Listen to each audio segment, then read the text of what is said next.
Hello everyone, good afternoon to you all. मेरा नाम है जीवेश और आज मैं आपके साथ डिस्कस करूंगा एक बहुत ही ट्रेंडिंग टॉपिक, एक बहुत ही इंपॉर्टेंट टॉपिक जो आपका एचएस का एग्जामिनेशंस है उसमें भी काफ़ी ज़्यादा इंपॉर्टेंस उसकी है। और वैसे भी जो करंट जियोपॉलिटिकल सिनेरियो चल रहा है तो ये जो है एक बड़ा टॉपिक जो है कहा जा सकता है सभी कंट्रीज के लिए अक्रॉस द वर्ल्ड, क्योंकि जो वॉर जैसी सिचुएशन हमें देखने को मिल रही है मिडल ईस्ट में, जिस तरह के हालात हैं पिछले कुछ समय से। कुछ कंट्रीज की बात करें तो 2011 से पहले, जहां पे जब अरब स्प्रिंग नहीं हुआ था, तो उससे पहले से ही बड़ी जगहों पे जैसे आपका इराक हो गया या इजराइल पैलेस्टीन हो गया, ये ऐसी कंट्रीज थी जहां 2011 से पहले भी क्या था, स्टेबिलिटी जो है इतनी ज्यादा नहीं हमें देखने को मिलती थी। लेकिन खासकर अरब स्प्रिंग के आने के बाद या जो रेवोल्यूशंस जो अरेबियन पेनिनसुला और उसके आसपास से लगती कंट्रीज जिसको हम मिडल ईस्ट कहते हैं उसमें देखने को मिले, तो उससे एक बहुत बड़ा चेंज जो है हमें जियोपॉलिटिकल कॉन्टेक्स्ट में देखने को मिलता है। तो ये क्या चेंज है, क्यों ऐसा हो रहा है, क्या कारण है, कहां कहां पे हो रहा है और उसका ग्लोबल कॉन्टेक्स्ट क्या है, क्या उसकी इम्प्लीकेशंस हैं अगर वर्ल्ड ऑर्डर पे देखें या फिर हम इंडियन कॉन्टेक्स्ट में देखें कि भारत इसके लिए किस तरह से जो है क्या क्या क्या चीजें हैं जो भारत कर रहा है, भारत का स्टैंड क्या है और क्या क्या जो कंसिक्वेंसेज हैं भारत को फेस करने पड़ सकते हैं। तो ये आपका जीएस 2 का जो इंटरनेशनल रिलेशंस और जो लास्ट वाला यूनिट है आपका, जिसमें इंडियन डायस्पोरा आप पढ़ते हैं या जो रिलेशंस पढ़ते हैं अक्रॉस द कंट्रीज, अलग अलग कंट्रीज के साथ, तो उसके लिए एक बहुत इंपॉर्टेंट टॉपिक ये होने वाला है। तो आज आइए हम इसको शुरू करते हैं। तो क्यों कहा जा रहा है कि मिडल ईस्ट इज बर्निंग, ठीक है।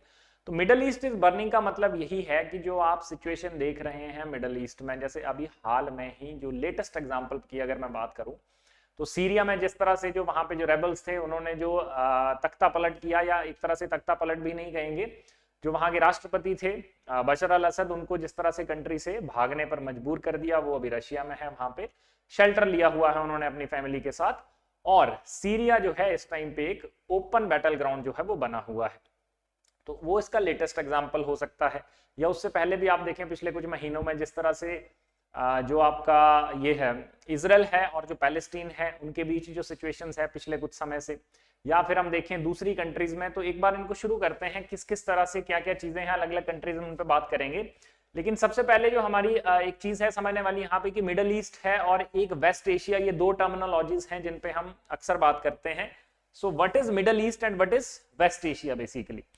तो देखिए, एक है मिडल ईस्ट और एक है वेस्ट एशिया, दोनों एक ही चीजें हैं। पहली बात मैं आपको मैप के जरिए दिखा देता हूं, ये देखिए, ये जो पूरा रीजन अगर आप देख पा रहे हैं तो इसको मिडल ईस्ट कहा जाता है। मिडल ईस्ट जो है एक पॉलिटिकल टर्म है, जबकि वेस्ट एशिया भी इसको कहा जाता है, जो कि एक ज्योग्राफिकल काइंड ऑफ टर्म है।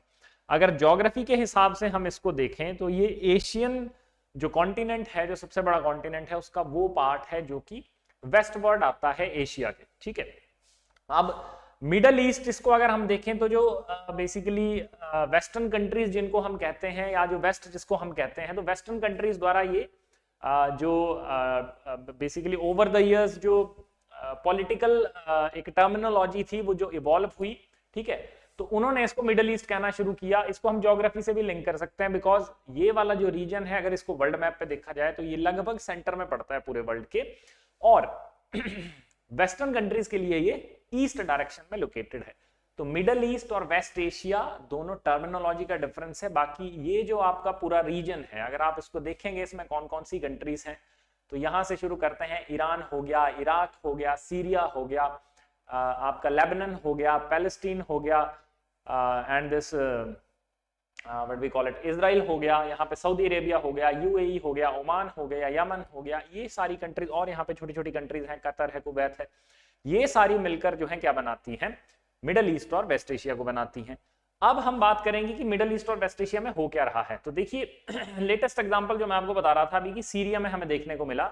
सीरिया में आपको पता है 2011 से क्या चल रहा है, वहां पे जो सिविल वॉर की सिचुएशन है, बेसिकली जो बशर अल असद जो वहां के जो राष्ट्रपति थे, जो कि अभी वहां से भाग के चले गए, उससे पहले 2000 में आई थिंक वो राष्ट्रपति बनते हैं। 2000 से पहले लगभग 30 साल तक, 1970 से 2000 तक जो है, जो उनके फादर थे, ही वाज अ मिलिट्री डिक्टेटर और बाद में प्रेसिडेंट भी रहे वो सीरिया के। तो वो हटे तो उनके बाद जो है बशर अल असद लगभग 24 ईयर्स, और उससे पहले 30 साल, तो लगभग 54 साल से father and then after his son वो जो है रूल कर रहे थे सीरिया को। लेकिन जो सीरिया में आपको सिविल वॉर का शुरुआत देखने को मिलती है वो 2011 में देखने को मिलती है, जब अरब स्प्रिंग चल रहा था। सीरिया और इसके आसपास की जो कंट्रीज हैं वहां पे भी क्या था, जो मोनार्की थी उसको जो है डेमोक्रेसी की वहां पे मांग करी जा रही थी, एडमिनिस्ट्रेटिव रिफॉर्म्स के लोग डिमांड कर रहे थे। तो इसमें भी सीरिया में भी ये सारी चीजें होती हैं 2011 में, जिसके बाद की जो प्रेसिडेंट हैं वो भी क्या करते हैं, इस चीज को कन्फ्रंट करते हैं। वो रिफॉर्म नहीं चाहते थे, obviously he was a head of the state there, he was ruler आप कह लो, ही वाज प्रेसिडेंट आप कह लो। तो एक तरह से जो बशर अल असद थे वो इस चीज को कन्फ्रंट करते हैं और सिविल वॉर जो है देश में शुरू हो जाती है, जो कि अभी तक जो है एक तरह से अभी भी नहीं कह सकते कि उस पर अंत लग चुका है। इट इज जस्ट कि अभी के लिए जो है बशर अल असद यहाँ से निकल गए हैं। ठीक है, तो ये 24 ओल्ड जो रिजीम था, 24 ईयर रिजीम इनका, तो यहाँ से इन्होंने क्या कर लिया है, ये फ्ली कर गए हैं। सीरियन सिविल वॉर जो है ये 2011 में शुरू हुई थी, अरब स्प्रिंग, तो यही चीज मैंने आपको जो है वो बताई।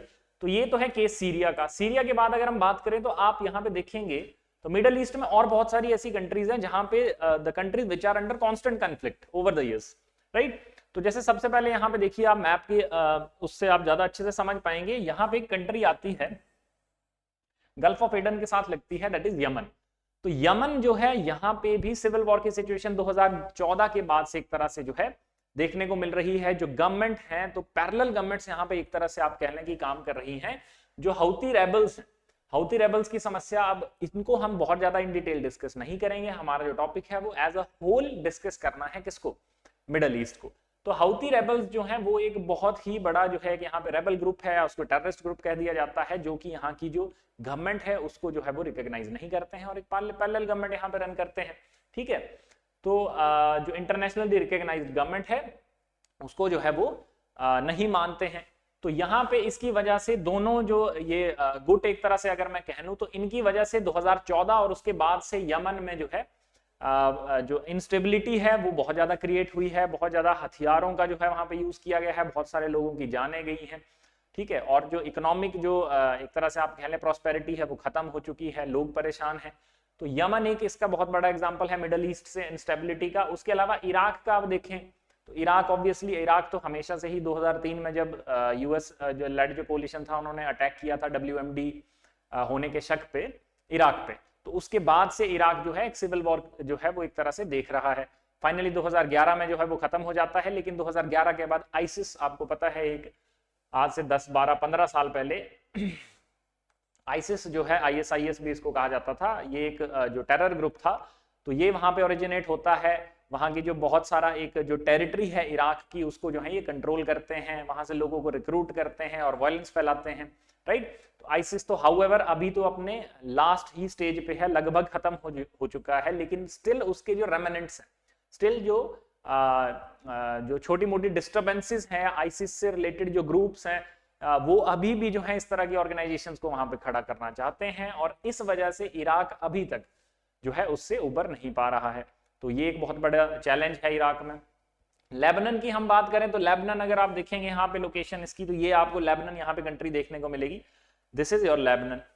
ठीक है, इजराइल के बिल्कुल नॉर्थ में जो है कंट्री आपको देखने को मिलती है, दैट इज लेबनान। ये जो यहाँ पे अगर हम बात करें तो ये इजराइल है। तो लेबनान जो है, लेबनान, इजराइल एंड पैलेस्टीन, ये तीनों जो कंट्रीज हैं obviously they are at conflict for long time now. अभी तो रिसेंट अगर हम बात करें तो कह सकते हैं कि एक्टिवली स्टेज ऑफ वॉर पे जो है ये लड़ रही हैं।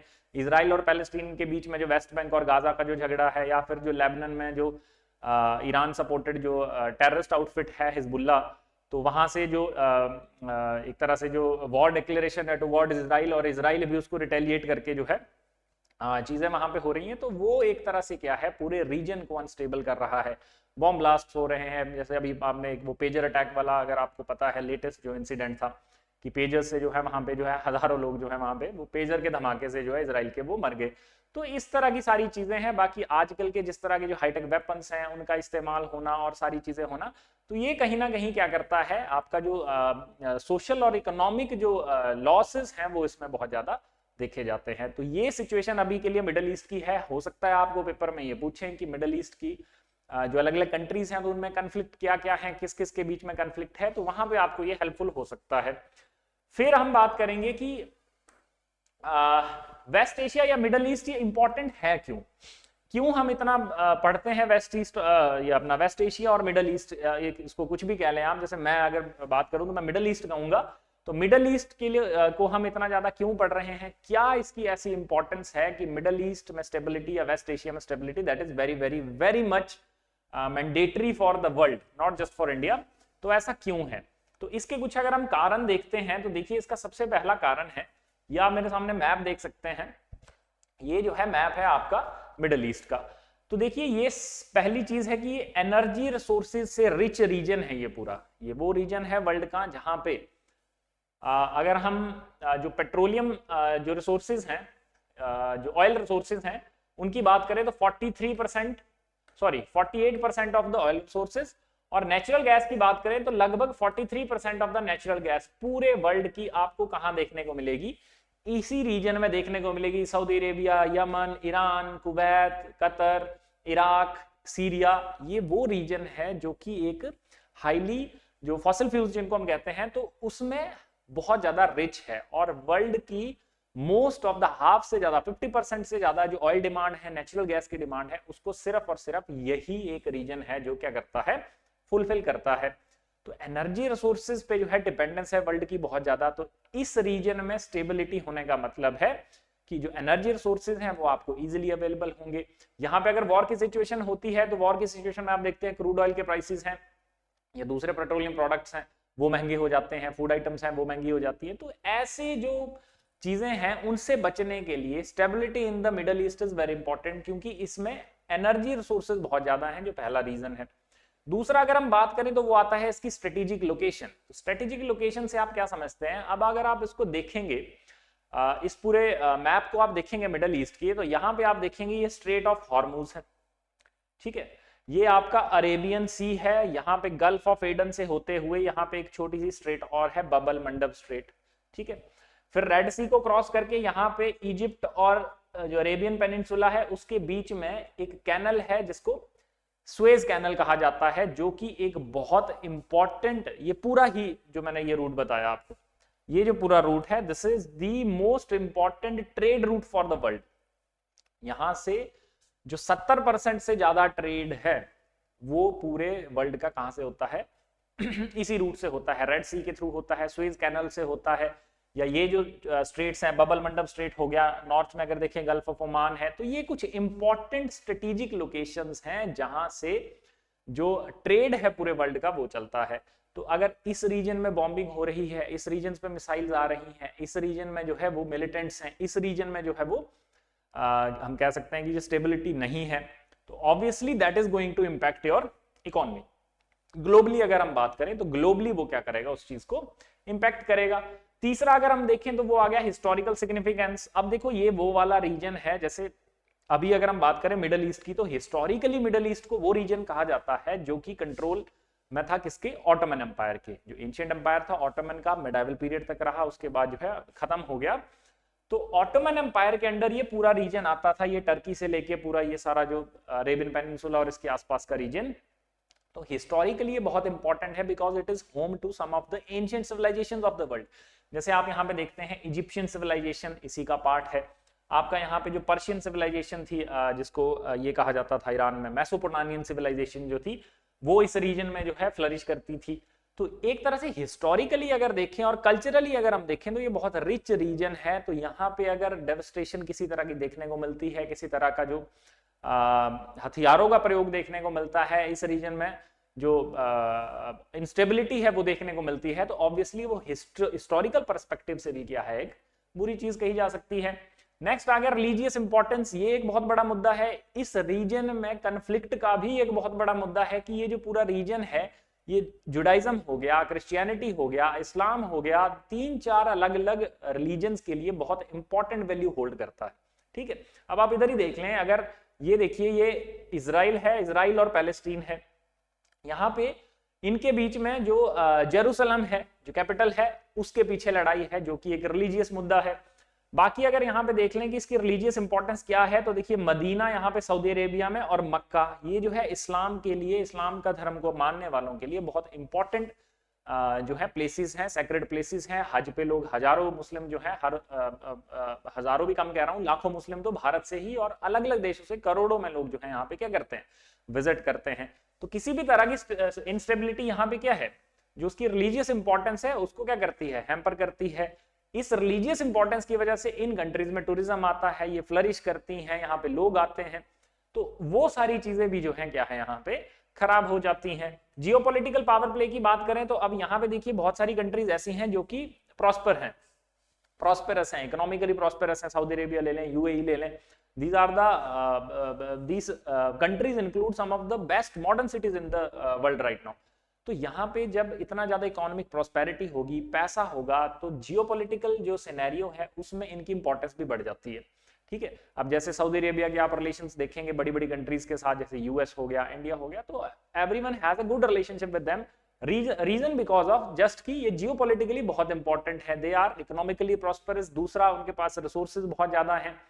तो कोई भी ग्लोबल डिसीजन मेकिंग है या किसी भी तरह का कोई पावर प्ले है, जियोपॉलिटिकल पावर प्ले, तो उसमें इनकी वैल्यू जो है थोड़ी सी बढ़ जाती है। तो लेकिन अगर ये इस तरह से जो है इंस्टेबिलिटी यहाँ पे रहेगी तो ये ऑब्वियसली इस रीजन के लिए क्या है, अच्छा नहीं है। फिर इकोनॉमिक इन्फ्लुएंस मैंने आपको बता दिया, इकोनॉमिक इन्फ्लुएंस वही है जो हमने ऊपर डिस्कस करा। एमर्जिंग मार्केट्स, अब ये वाला जो रीजन है ये बहुत बड़ा रीजन है। इस रीजन को अगर हम देखें तो ये बहुत बड़ा रीजन है और यहाँ की पॉपुलेशन भी काफी ज्यादा है। ठीक है, मुस्लिम पॉपुलेशन बहुत ज्यादा यहाँ पे रहती है। उसके अलावा इस रीजन में जो माइग्रेंट्स हैं, पूरे वर्ल्ड से सबसे ज्यादा माइग्रेंट्स अगर किसी रीजन में आपको देखने को मिलेंगे तो वो मिडिल ईस्ट में देखने को मिलेंगे। इंडिया से स्पेसिफिकली सबसे ज्यादा जो माइग्रेंट्स है वो कहाँ है, मिडिल ईस्ट में है, कतर में है, अपना इधर कुवैत में है, सऊदी अरेबिया में सबसे ज्यादा है, यूएई में है, दुबई जैसी सिटीज में है।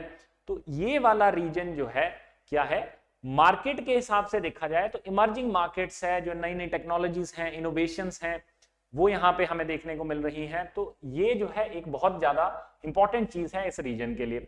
तो ये है इसकी ग्लोबल इंपॉर्टेंस। मिडिल ईस्ट को हम क्यों इतना ग्लोबल इंपॉर्टेंट मानते हैं, बिकॉज ये सारे कारण हैं। फिर हम बात करेंगे last but not the least की what are the Indian interests. Indian interest क्या क्या है यहाँ पे, भारत के लिए क्यों इंपॉर्टेंट है ये रीजन, क्या कारण है कि इंडिया जो है स्टेबिलिटी चाहता है मिडिल ईस्ट में। ठीक है, तो एक तो सबसे पहले अगर हम बात करें तो एनर्जी सिक्योरिटी, वो भारत के साथ साथ पूरे वर्ल्ड के साथ साथ भारत का भी कंसर्न है। भारत की भी एक बहुत बड़ी जो एनर्जी की डिमांड है, जो हमारी एनर्जी सिक्योरिटी है, वो फुलफिल होती है आपकी जो मिडिल ईस्ट वाला रीजन है। ईरान से हम जो है सबसे ज्यादा तेल लेते हैं। तो इस पे अगर हम देखें तो ऑयल एंड गैस पे डिपेंडेंस पहली चीज है, और दूसरा है इंक्रीज्ड एनर्जी कॉस्ट्स। अगर इस रीजन में किसी भी तरह की इंस्टेबिलिटी अगर हमें देखने को मिलती है तो जो एनर्जी कॉस्ट्स हैं वो क्या है, बढ़ जाती हैं। तो वो सरकार के लिए बहुत बड़ा चैलेंज है, इंडियन गवर्नमेंट के लिए अगर हम बात करें। अब आप देखते हैं पेट्रोल के प्राइसेस बढ़ते हैं तो लोग हाहाकार मचा देते हैं यहाँ पे। ठीक है, तो ऑब्वियसली वो जो है एक तरह से जो पॉलिटिकल जो फ्रंट्स हैं जो कि लीड कर रहे हैं भारत को, या जो पॉलिटिकल पार्टीज हैं या जो गवर्नमेंट्स हैं, उनके लिए एक बहुत बड़ा चैलेंज है। बिकॉज उनको तो पावर में रहना है और पावर में बने रहने के लिए आपको जनता का सपोर्ट बड़ा जरूरी होता है। तो पेट्रोल के प्राइसेस या इस तरह की जो चीजें होती हैं, इससे क्या होता है, एक एंटी सेंटिमेंट गवर्नमेंट के अगेंस्ट बहुत ज्यादा बिल्ट होता है। तो पहला सबसे बड़ा कारण ये है। दूसरा कारण है इंडियन डायस्पोरा। जो एक इंडियन डायस्पोरा मिडिल ईस्ट में जितना है उतना पूरे वर्ल्ड में कहीं पे नहीं है।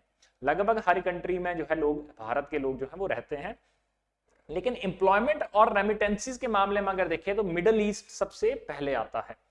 सबसे ज्यादा लोग मिडिल ईस्ट में एम्प्लॉयड हैं भारत से। और जो रेमिटेंसेस हैं, अभी मुझे फिगर एग्जैक्टली याद नहीं रही, लास्ट ईयर जो रेमिटेंसेस थे from the middle east they were highest of all time अभी तक के।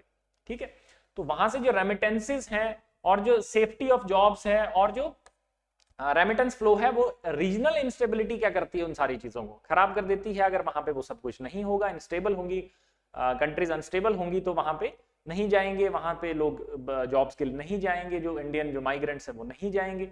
ठीक है, दूसरा है इवैक्यूएशन चैलेंजेस जो वहां पे लोग होते हैं। इसमें किसी भी तरह की, अगर जैसे हमने देखा यूक्रेन में वॉर की सिचुएशन बनी तो वहां से इवैक्यूएट करना बड़ा मुश्किल था, लेकिन हाउएवर जिस तरह से गवर्नमेंट ने करा हमारी, दैट वाज वेरी कमेंडेबल।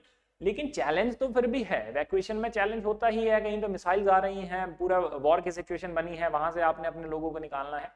तो इंडियन डायस्पोरा जो बाहर रहता है वो एक बहुत बड़ा इंपॉर्टेंट कारण है। भारतीय जो सरकार है या भारत की जो सरकार है, उनको प्रोटेक्ट करना जो है एक बड़ा चैलेंज है उनके लिए।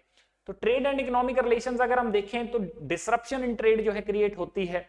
वॉर की सिचुएशन किसी भी रीजन में अगर बनी रहे तो उनके साथ जो ट्रेड रिलेशंस हैं वो सारे क्या होते हैं, खराब होते हैं। और ये वाला जो रीजन है यहाँ से इंडिया का भी बहुत सारा ट्रेड, यूरोप के साथ भारत जितना ट्रेड करता है वो सारा इसी रास्ते से जाता है, जो वेस्ट के साथ भारत जितना ट्रेड करता है सारा इसी रास्ते से जाता है। जो हमारे एक्सपोर्ट्स हैं या जो हमारे इंपोर्ट्स हैं, जो हम बाहर से इंपोर्ट करते हैं या जो हम बाहर चीजें बेचते हैं, उसका 70 to 60% हिस्सा जो है वो कहां से, रेड सी से, सुएज कैनल से, यूरोप में अटलांटिक ओशन होते हुए आगे पूरा यूएस तक जाता है। तो इस तरह से जो है अगर इस रीजन में कोई भी इस तरह का सिचुएशन बनती है तो जो ट्रेड और इकोनॉमिक रिलेशंस हैं between India and the rest of the world वो जो है हैम्पर होते हैं। स्ट्रेटेजिक एंड जियोपॉलिटिकल कंसर्न्स, तो इसमें अगर हम देखें तो जो टेररिज्म और एक्सट्रीमिज्म की दिक्कत है वो पैदा होती है। अब आपने देखा कि जिस तरह से आईसिस एक टेरर आउटफिट था, एक तरह से दहशत थी उनकी, तो भारत से भी लोगों ने क्या करा, बहुत सारे लोग इन्फ्लुएंस होके या मिसगाइड करके जिस तरह से भी उन्होंने क्या करा, आईसिस को ज्वाइन करा। जैसे केरला के हम बहुत सारे एग्जांपल सुनते हैं। तो एक्सट्रीमिज्म, वायलेंस, इन सारी चीजों से क्या है जो geopolitical concerns, it is not just in context of India but in context of world, वो जो है क्रिएट होते हैं। उसके अलावा हम देखें तो रीजनल पावर डायनामिक्स वो भी चेंज होती है, ठीक है। नेक्स्ट अगर बात करें तो मैरीटाइम सिक्योरिटी, उसको थ्रेट होता है। बहुत बार आपने देखा होगा कि वहां पे शिप्स जो है, अब इंडियन जो शिप्स हैं जो ट्रेड कर रही हैं वो फंस जाती हैं, या जो इंडियन नेवी है उनकी जो शिप्स हैं वो चलती हैं तो फिर उनको इवैक्यूएट करने जाना पड़ता है इन रीजन्स में। तो बेसिकली ये एक बहुत बड़ा चैलेंज जो है इंडिया के लिए है इस पर्टिकुलर थिंग से। डिप्लोमेटिक चैलेंजेस में अगर हम बात करें तो डिप्लोमेटिकली देखा जाए तो रिलेशंस को बैलेंस करना बहुत इंपॉर्टेंट हो जाता है। अब जैसे इजराइल पैलेस्टाइन कॉन्फ्लिक्ट थी अगर हम देखें, however it is very fortunate कि हम उसको अब काफी अच्छी तरह से बैलेंस कर पा रहे हैं। लेकिन अगर हम बात करें इजराइल पैलेस्टाइन कॉन्फ्लिक्ट की, तो Israel is a great friend of India from the ages. साथ ही साथ पैलेस्टीन भी जो है, पैलेस्टीन के साथ हमारे रिलेशन खराब नहीं है, ये भी हम नहीं कह सकते। तो ना ही तो हम उसको सपोर्ट कर सकते हैं, ना ही तो हम किसी को कन्फ्रंट कर सकते हैं। तो जो बैलेंस ऑफ पावर है बनाना भारत के लिए, वो एक चैलेंज क्रिएट हो जाता है जब इस तरह की सिचुएशन मिडिल ईस्ट में हमें देखने को मिलती है, ठीक है। उसके अलावा मल्टीलैटरल इनिशिएटिव्स हैं, उन पे इंपैक्ट पड़ता है। बहुत सारे जो प्रोजेक्ट्स हैं, भारत के जो प्रोजेक्ट्स हैं, जो इन्वेस्टमेंट्स हैं, जो इंडियन बिजनेसेस हैं इन कंट्रीज में, उन पे फर्क पड़ता है। तो एक तरह से all in all Indian interest अगर देखे जाएं तो वो बहुत ज्यादा है मिडल ईस्ट में, और मिडल ईस्ट की स्टेबिलिटी जो है बहुत ज्यादा इंपॉर्टेंट है भारत के कॉन्टेक्स्ट से अगर देखें या ग्लोबल कॉन्टेक्स्ट में भी हम अगर देखें। तो ये था हमारा आज का टॉपिक। ये जो है आई होप आपको समझ आया होगा। ये आपके GS2 में जो आपको इंटरनेशनल रिलेशंस वाली लास्ट की 2 छोटी छोटी यूनिट्स देखने को मिलती है, वहां पे आपसे ये पूछ लिया जाता है। तो that is it for today. Thank you so much.